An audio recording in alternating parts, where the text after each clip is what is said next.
That's so appropriate. Only the strong survive. I know, I'm not afraid of dying, man. Only the strong survive. Our group stages, and which Zerg will be stronger? Will it be our red Zerg from the Team Slayers on the right side of the map? Will it be Slayers CoCa? Or will it be, on the left side of the map, our blue Zerg from the Team Prime.we? It is BBoongBBoong. These guys, their fate rests in a ZVZ. It does indeed, and it does. That is an early pool. Yeah, it's gone for a 10 pool here by the looks of things. Whereas his opponent has not yet started his spawning pool, just now starting. So he will probably be able to kill a few drones. They are at cross positions on Antigua though, so it's not going to end the game, that's for certain. Huh. But he will be able to kill a few drones, and the Queen is going to be a little bit later as well. There's 8 Zerglings on the way. You know, he could actually do the make a spine crawler on the edge of the creep as well. Yeah, he could. He could actually do some damage. And in fact, he's I want to see the production here, man. To see if he's making. Yeah, he's just making more Zerglings actually right now. I think he might just be going for it. Well, the pool is about to finish, and he will be able to make some Zerglings immediately here. What's he going to do? He's going to scout. Is he going to make the spine crawler? I don't know. Not a lot of Zergs do that. I'm a big advocate for it. He like makes a hatchery at the natural with that drone and like starts rallying on more Zerglings. He's like, I got this. So smart. All right. Well, looks like he's just going to drone up from here. Not even going to attack by the looks of things. Well, actually, there is. He's got to attack. I know. I thought he went back with the Zerglings. So I was like, well, I guess he's just not going to attack either. Yeah. Well, I mean, it looks like BBoongBBoong's going to be prepared now. So never mind. Yeah, so he's going to be totally fine. It's going to be 8 to 8, yep. But at cross positions that these two pool timings collide, usually you can get the Zerglings out in time. Yep. But with the faster Queen out for CoCa now, look at that. he's actually going to have more larvae. And did you see that? Roach Warren. So we're going to have some one-base Roach aggression from CoCa as well. So it becomes extremely, extremely important for him to keep these Zerglings alive right now. Because you really need those if you're going to do that really early Roach push to kind of buffer, right? Yeah, and it's going to be the last thing that BBoongBBoong expects, because the rush distance is so far between these two players right now. Slow Roaches moving out across the map are just not going to be very effective. Well, BBoongBBoong's going to try to push back here. Have to see how well it does. Roach Warren finishing right about now. And that Overlord should escape, I think. And BBoongBBoong is going to have Zergling speed as well, so he can actually do counterattacks and force the Roaches to turn around. Yeah. Is that Overlord going to get away? I don't think so. Or, I mean, I do think so. Excuse me. Yeah, he will. Don't worry. Don't worry, Wolf. Don't be a worry, Wolf.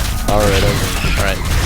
And he's actually going to have enough Zerglings to take through just barely, which will give him a good scout with the Roaches. Or but the Roaches themselves will show themselves. Queen. Don't end it all. You've got so much to live for. Roach Warren goes down in reply as well as a spine crawler. He knows that he has most likely enough time to hold this off, especially if he uses any of his speedlings to slow down this push. Look at that. He's actually just going to make a hatchery instead, which is the smarter choice. He knows, okay, not only does he know about my Roaches, we're in cross positions, this doesn't make sense. Nope. All right. And hatchery. There we go. So, yeah, both players expanding.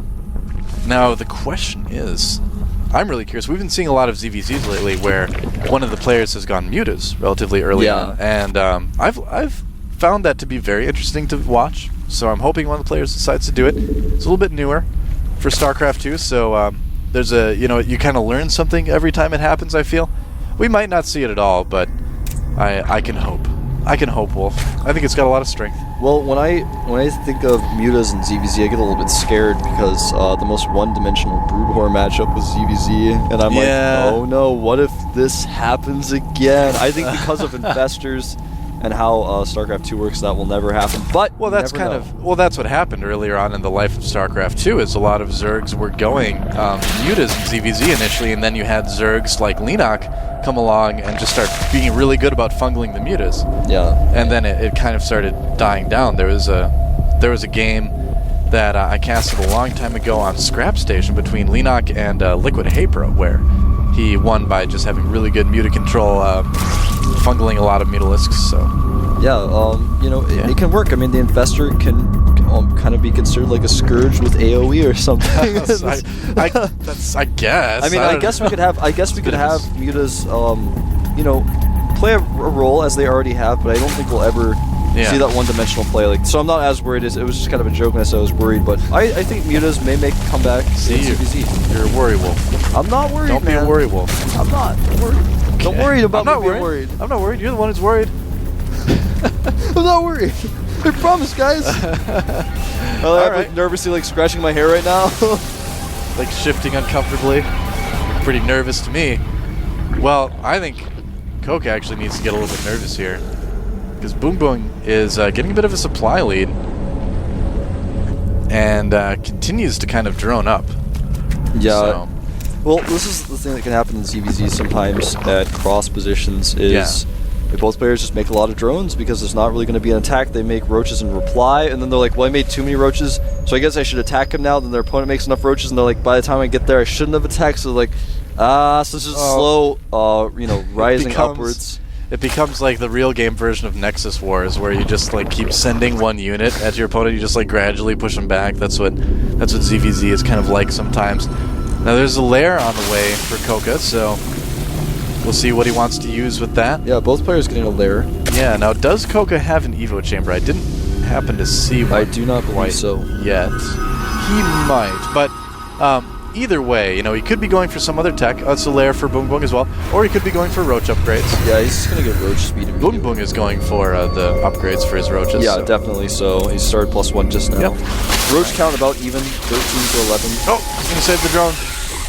BBoongBBoong going for a third. This is how a lot of these ZVZs end up. You do get a little bit more macro oriented. You get the macro ones with the cross positions like this. Yeah. Infestation. And okay. That makes more sense. That's why he's not the Evo chamber ones to use that gas on the visitors. ZVZ has just been so wacky lately that it's like you're not even assuming the normal standard ZVZ things happen anymore. Like, this is actually a very normal standard ZVZ right now, where someone's going Infestation Pit after getting some roaches early on and getting some kind of roach upgrades and stuff. That's very normal. Well, we haven't had a big fight yet. That's the one thing abnormal about this game. Usually there's some early game aggression. Obviously we saw an early pool from CoCa, but even that was kind of shut down by the map again. It's just cross positions. BBoongBBoong is going to have his third hatchery much sooner, and I think that's going to be something that helps him pull ahead. BBoongBBoong scouts the Infestation Pit as well, so nice move there. Hydralisk Den on the way for BBoongBBoong.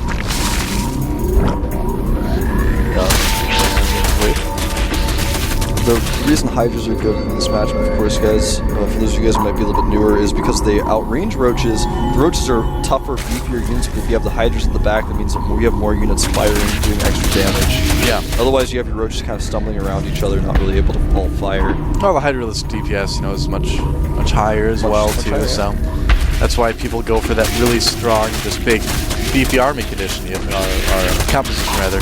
You just run in, try to break down the front door with that. But the style that BBoongBBoong is playing, or I'm sorry, that CoCa is playing, is more like, I'm going to be defensive, I'm going to wait for people to come at me, I'm going to win defensive engagements, and just kind of get an edge through that. So we're seeing kind of two different styles here as well, so it's a bit interesting. Yeah, indeed. BBoongBBoong is able to stealthily take out those rocks. Ah, yeah. Overseers are going to meet. Could be big. Actually, that Overseer decided he didn't really want to hang out with that guy after all. Big saw his other MySpace picture and he was like, oh, you don't really look like this. And he went home it's like that was just one of those angle shots where you hold the camera up and like take a picture of yourself with the head down. Yeah, man. He was looking that up on his phone while he's waiting and he saw it and he was like, I'm actually just going to go home right now. Oh. And go home he is. Of course, I talked about CoCa playing defensively, so naturally he will be the aggressor in this game. +2 weapons coming out for Hydras as well as Burrow right now. More Infestors coming out as well. And the creep spread is actually starting for both of these players towards the middle. Usually you see the creep start to spread in this matchup when one player feels that it's time for them to be aggressive. But because you can see both of these players are really just gradually getting bigger and bigger armies. And they're both just kind of pushing that creep out. Now there's no longer a gold base in the middle of the map, but BBoongBBoong is going to take the base that was once a gold base in the center of the map, because that's where his creep's being spread, that's where his army is. It's a logical base to take. Oh yeah, it makes a lot more sense than trying to take a different one hit point left. Wow. It's a brave observer. It's like trying to keep that ugly Overseer out, the same Overseer we were talking about earlier. Yep. That's the one. I'd recognize him anywhere. Get a restraining order on that guy, man. True. They go out to get their paper in the morning. He's like watching from a van across the street, binoculars. With like 8 eyes. That's how overseers are, man. They Very have like an eye on complicated their binoculars. foot. I don't even know if you would call it a foot. They have that like, thing that sticks out on the bottom, but it has like an eye on it too. It's like an upside down submarine. Oh, here we go. Nice man. concave for BBoongBBoong. He's got the hydras in the back. Bungle not being too effective right now, but we'll have to see how the upgrades play out. CoCa finally able to get his units into a concave, and now his concave is a little bit better. He just had more units, I think. Pretty good. The big Zerg line dance going on here, and it looks like for now, CoCa is going to come out on top. Yeah, absolutely. He's still got so many investors left as well. You can't these Hydras. Hydras do not do well against Roaches unless they have Roaches to support them. And as you can see, BBoongBBoong still even in supply after losing that fight, because it was a pretty even trade. Right. He's also got the extra base as well, so he's going to be able to remax. He's got more larva to do that with. That's the most important thing, is the larva. Of course, the economy itself is important, but he's not even using that for that just yet. You can see that BBoongBBoong has a ton of resources stacked up here, and he's got that investor. Oh boy. Clans upgrade on the way. He's going to want to use that. The probes are like, I did not ask for this. The drones. Ooh, I like this, burrowing those roaches so you can try to get a better concave so you wouldn't get those roaches caught. Yep. And it'll be relatively easy for him, actually, to defend this high ground. And it presents CoCa with a big problem, too.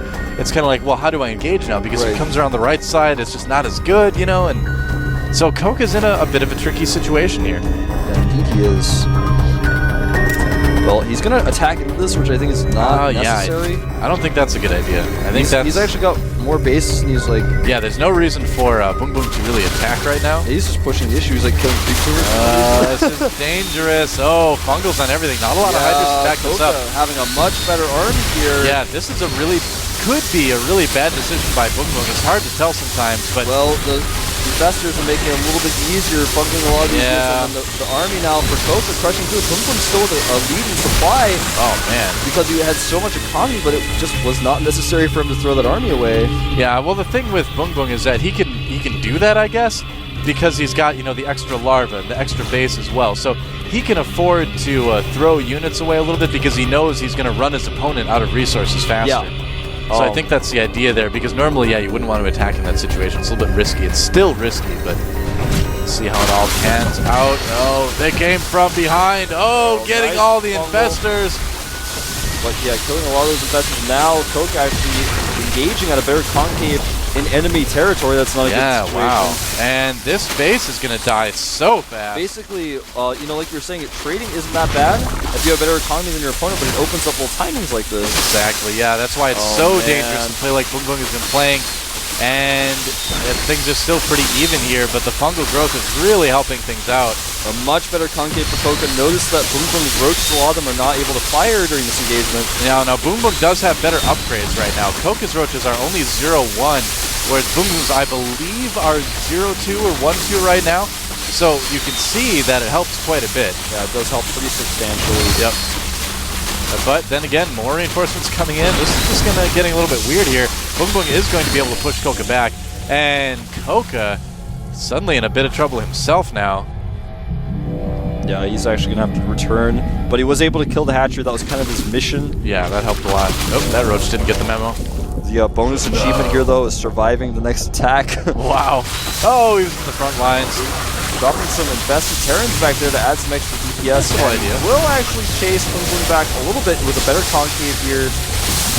But again, like you said, the better upgrades for BBoongBBoong are really shining through here, despite him engaging in not the best ways over and over. He's trading pretty efficiently. This is really back and forth game here. This really does look like Nexus Wars or something. It is. It has become that way. Yeah. Well. He's long-distance mining now, something that his opponent is not doing. CoCa is not long-distance mining. He's actually still on 3 bases. He's not yet taken a 4th. And he's got less upgrades than his opponent, and BBoongBBoong is actually playing this right, I think. He's actually going to slowly overcome at this point if he continues to make smart decisions. He's playing much more patiently, in general. At certain points in the game, obviously, he hasn't been patient, but in general, he's playing a little bit more safer than CoCa. Yeah. And I feel like BBoongBBoong is a stronger ZVZ player than CoCa. We've never seen them ZVZ against each other before now, but in their past histories, I've been more impressed with CoCa's ZVZ. Look at that, you get 2 Zerglings out of a single Changeling. Did you know that before? I did not know that. I did not know that. Is that what happened, or did you make Yeah, 4? they dropped out 2 changelings and they turned into 4 Zerglings. That's pretty cool. I guess it makes sense. Yeah. Did not know that. One of the really sick birds. Oh, it just won't stop. Like I have nightmares about this sound now. Man. All right. It's like what they did, like, to get the sound effect for this. They took a canary and slapped it. Like, we didn't get a good sound this time. They slapped it again. It sounds like they're drowning it or something. Oh, listen, it's happening again. Like someone, they're holding that canary underwater. It's just not nice. Of course not, man. All right, here's a better concave for BoongBoong. Good A nice fungal. Good fungal there. Good fungals on both sides. The Hydra's really adding a lot of DPS here. And remember, BoongBoong has better upgrades. Yep. And he's getting better fungals here. Look at that supply plummet for CoCa. BoongBoong looking pretty solid here. Yeah, the upgrades are making a big difference right now. BoongBoong just crushing his way through the army of Slayers CoCa. And CoCa's running out of resources. Yeah, this could be about it. BoongBoong just kept trading. He starved his opponent out, so to speak. And now he's in an awesome position. Seeing his Infestor Sharks for GG. Not surprising at all. So BoongBoong Prime is going to advance. And there we have it, FXO Oz. Not surprising. We said at the start of the day we thought he was, the clear favorite, and he went 3-0. Not surprising there at all. And beyond then, it was a bit of a race. It was a bit of an even match. But BoongBoong Prime, Prime has a few good players to watch for, and I think BoongBoong is definitely one of them. He hasn't had a lot of success in the individual leagues in the GSL quite yet, but he's done well in Team League, and definitely keep an eye on this guy. He's got a silly name. For sure. He's got a silly name, but his skills are serious. And they're not so silly. No. That decision making in that TVZ is really impressive. Yeah, played TVZ very well. So there you go. So that basically gives us our round of 8. And look at that. 3 Terran, 4 Zerg, 1 Protoss it looks like. Protoss players. I'm MVP, Supernova, Slayers Ganji for our Terrans. Our Zergs will be Startail Curious. I'm Nest-T, Dongregu, BoongBoong Prime. That is a scary lineup. And for Protoss, the lone champion, the new final toss, FXO Oz. The fate of an entire race rests on his shoulders. He's the new chosen one, man. He's replaced Alicia. I guess so. It's like, what happened to Alicia? I don't know. I don't know. I guess he wasn't the chosen one after all. Dungeon fighter for him. But, it's true, man. He played that game. We've got such a strong Zerg lineup, but again, we've got Nest-T and MVP in the round of 8 the same tournament. So that tends to end up being an Nest-T MVP finals in a lot of cases. So we'll have to see what happens with that. It's going to be interesting to see. That's all going to happen next week. It's going to be pretty cool again. It's going to be pretty cool, so tune into that next weekend. Yeah, Thursday through Sunday, I believe, again, is when it's going to be. We might have a schedule, we might not otherwise. Check the schedule on GOMTV.net. And also visit it on your mobile device, m.gomtv.net. Also, you can follow GOMTV on Twitter. At GOMTV. Yeah, you can follow Doa at GoSuDoa. You can follow myself at ProxyWolf. Follow us. If you guys aren't, I don't know why you're not. Yeah. We're like the coolest people out here. I don't know. It's pretty fun. With I think 4,000 more followers, I'll have more followers than Garfield. Yeah, man, that's crazy. It's just weird. It just shows you how. Well, I know some of you guys out there follow that's awesome. Britney Spears or or Justin Bieber, man. He's got 15 million followers. He doesn't play StarCraft 2. Why does he deserve 15 million followers? I don't know. So anyway, it's a good thing to do. The big thing about Twitter that I keep pushing, keep liking to push, is tweeting our sponsors. I love that. That's the biggest thing with Twitter. I don't necessarily care. I mean, followers are nice. I like to have a group of people I can tell things to, of course, but tweeting at the sponsors and telling them that you appreciate what they do for esports, whether it's for any event, GSL or otherwise, is so important. So if you're not on Twitter, do that. I don't care if you follow me or not. Go tweet at the sponsors for esports events and thank them. Yeah, absolutely do that, guys. I mean, it's something that sponsors have already taken a notice to, especially Pepsi in particular. Yeah. Really notice when you guys tweet at them.